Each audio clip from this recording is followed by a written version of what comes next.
Pranayavilasam C കേരളത്തിന്റെ new launch ആണ്. July 6 മുതൽ തുടങ്ങുന്നു. ഞാനിപ്പോ സി കേരളത്തിന്റെ സ്റ്റാഫാണ്. ഈ ഷോ നമ്മൾ ഭയങ്കര പ്രതീക്ഷയോടെ ഉറ്റുനോക്കുന്ന ഒരു ഷോ ആണ്. അതിന്റെ തിയേറ്റർ പ്രിവ്യൂ ആണ് ഇപ്പൊ കഴിഞ്ഞത്. ആ ഷോയുടെ ഇൻ ഹൗസ് റൈറ്ററും ഞാനിപ്പോ സി കേരളത്തിലെ സ്റ്റാഫാണ്. ഷോ കണ്ടു. അപ്പം അതിനെ കുറിച്ചിട്ട് ഞങ്ങളുടെ ഷോനെ കുറിച്ച് ഞാൻ തന്നെ അഭിപ്രായം പറയുന്നതിൽ ഒരു ഔചിത്യക്കുറവുണ്ടല്ലോ. പക്ഷെ ഞാനത് എല്ലാവരോടും ചോദിച്ചു ഒപ്പീനിയൻസ്. എല്ലാവരും നല്ല ഒപ്പീനിയൻസാ പറഞ്ഞത്. So hope it works out. Artist ഒക്കെ നന്നായി പെർഫോം ചെയ്തിട്ടുണ്ട്. ടെക്നീഷ്യൻസിന്റെ കോൺട്രിബ്യൂഷൻസും നന്നായിട്ടുണ്ട്. It has come out well. Efforts നന്നായി പേ ഓഫ് ആയിട്ടുണ്ട്.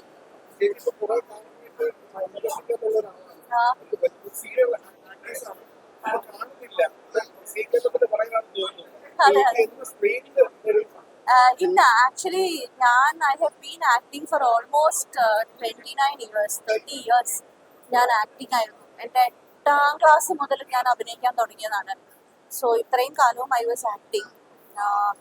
ഇത്രയും കാലമല്ല, ഞാനൊരു 10 വർഷം മുമ്പ് ആക്ടിങ് നിർത്തി. എന്നിട്ട് ഞാൻ എഴുത്തിലേക്ക് കടന്നിരുന്നു. ആത്മസഖി എന്ന് പറയുന്ന ഷോ ആയിരുന്നു, മഴവിൽ മനോരമയിൽ വന്ന ആത്മസഖി എന്ന് പറയുന്ന ഷോ ആയിരുന്നു എൻ്റെ ഡെബ്യൂ ഷോ. അതിനുശേഷം കുടുംബവിളക്കൊക്കെ ഞാൻ എഴുതിയത്. ആദ്യത്തെ ഒരു 100 എപ്പിസോഡ്സ് വരെ കുടുംബവിളക്ക് ഞാൻ എഴുതിയത്. പിന്നെ സീതാ കല്യാണം, ചോക്ലേറ്റ്, സ്വന്തം സുജാത, അങ്ങനെ ഒരുപാട് ഷോസ് ഞാൻ എഴുതി. അതിനുശേഷം സി കേരളത്തിലേക്കും ഞാൻ എഴുതാനാണ് വരുന്നത്. അനുരാഗഗാനം പോലെ എന്ന് പറയുന്ന ഒരു project I was the writer of the show. അങ്ങനെയാണ് ഞാൻ സി കേരളവുമായിട്ട് കണക്റ്റഡ് ആവുന്നത്. അപ്പോ അതിനുശേഷമാണ് എനിക്ക് സി കേരളത്തിൽ ഞാൻ ഓൺ ബോർഡ് ആവുന്നത്.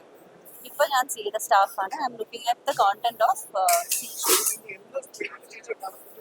അതില്ലാന്ന് വെച്ചാൽ നമ്മൾ ആ ഒരു ഘട്ടം കഴിഞ്ഞ് ആണല്ലോ എഴുത്തിലേക്ക് വന്നത്.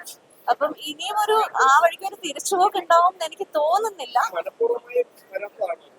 ബിക്കോസ് നമ്മൾ ഒരു ഘട്ടം കഴിയുമ്പോൾ സ്റ്റാഗ്നന്റ് ആവില്ലേ. 30 years ഒക്കെ അഭിനയിച്ചു കഴിഞ്ഞിട്ട് പിന്നെ ഇനി എന്ത് വെറൈറ്റി അഭിനയിക്കാനാണ് എന്നുള്ളൊരു ക്വസ്റ്റ്യൻ ഉണ്ടല്ലോ. ഒരു മാറ്റം നമ്മൾ ചിലപ്പോൾ ആഗ്രഹിക്കില്ലേ?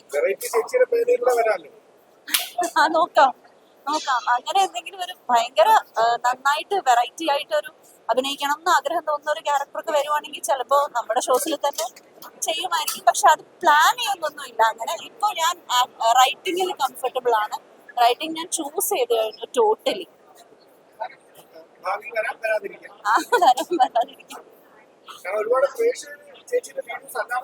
കാണുന്നുണ്ട്. ഇപ്പോഴും എന്നെ റെസ്റ്റോറന്റിലോ റോഡിലോ ഒക്കെ വെച്ച് കാണുമ്പോൾ ഹായ് സോഫി എന്ന് വിളിക്കുന്ന ആളുകളുണ്ട്. സോഫിയ എന്ന് പറയുന്ന ക്യാരക്ടർ ഞാൻ ജ്വാലയായിട്ട് ചെയ്യുന്ന ക്യാരക്ടറാണ്. അതുകൊണ്ട് റീകോൾ ഉണ്ട്. I am happy about it, grateful to God. അങ്ങനെയൊക്കെ റെക്കഗ്നൈസ് ചെയ്യാൻ പറ്റുന്നു, ആളുകൾ ഇപ്പോഴും ഓർക്കുന്നു എന്നൊക്കെ പറയുന്ന ഒരു വലിയ ഭാഗ്യമാണ്. അതിന് ദൈവത്തിനോട് നന്ദിയുണ്ട്. ബാക്കി ദൈവം നയിച്ച വഴിയെ മുന്നോട്ട്.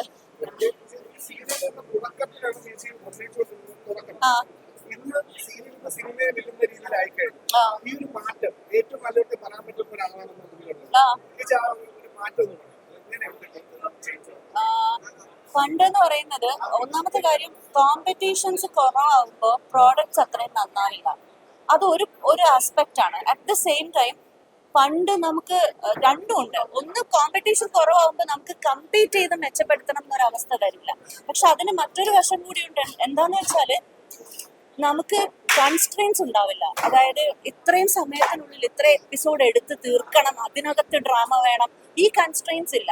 പണ്ടൊക്കെ 2 ദിവസം കൊണ്ടൊക്കെയാണ് ഒരു എപ്പിസോഡ് ഷൂട്ട് ചെയ്യുന്നത്. അപ്പൊ അതിന്റെ ഒരു പെർഫെക്ഷൻ അതിനുണ്ടാവും, സിനിമ പോലെ. ഇപ്പൊ എന്ന് പറഞ്ഞാൽ ഒരു ദിവസത്തിൽ നമ്മൾ 2 എപ്പിസോഡ് ഷൂട്ട് ചെയ്യണം എന്നുള്ള ബഡ്ജറ്റ് കൺസ്ട്രെയിൻസ് ഉണ്ട്. കോമ്പറ്റീഷൻ വന്നപ്പോ വന്നതാണ്. അതുകൊണ്ട് എനിക്ക് തോന്നുന്നു പോസിറ്റീവും നെഗറ്റീവും ഉണ്ട്.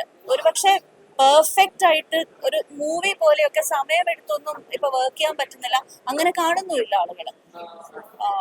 അതേസമയം കുറച്ചുകൂടെ ഡ്രാമ ഓറിയന്റഡ് ആയിട്ടുള്ള ഒരു ട്രാക്കിലേക്കാണ് ഇപ്പോഴത്തെ ട്രെൻഡ് മാറിയിട്ടുള്ളത്. ആളുകളും പഴയ പോലെ അല്ലല്ലോ, ലൈഫിന്റെ പേസ് മാറിയല്ലോ. അപ്പൊ ടോട്ടലി അത് എല്ലാത്തിനെയും അഫക്ട് ചെയ്യും.